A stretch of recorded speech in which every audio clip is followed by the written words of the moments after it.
Aquileia 2 vuole essere un incontro di tutte le chiese del Triveneto per rivedere il modo di evangelizzare oggi in un contesto che è diventato multietnico, multiculturale, multireligioso. E l'incontro col Papa promuove proprio l'incontro delle chiese del Triveneto, prima di tutto attorno all'Eucaristia. E quindi per me è un'esperienza preziosissima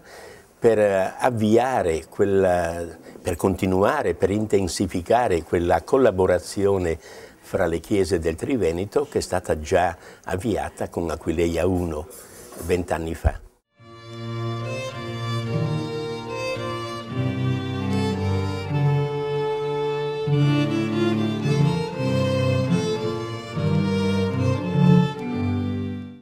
Beh, innanzitutto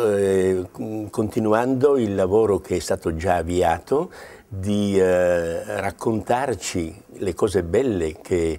il Signore ha fatto con le nostre chiese in questi 20 anni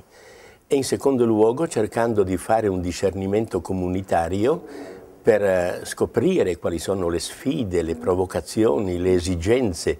cosa in altre parole il Signore ci domanda di fare per rispondere alle esigenze attuali. Quindi l'incontro con il Papa sarà anche questa un'occasione preziosa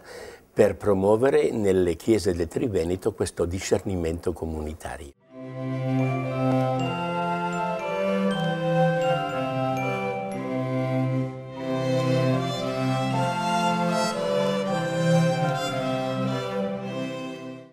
Io penso che la venuta del Papa senz'altro sollecita l'interesse o quantomeno la curiosità anche di persone meno praticanti e meno credenti,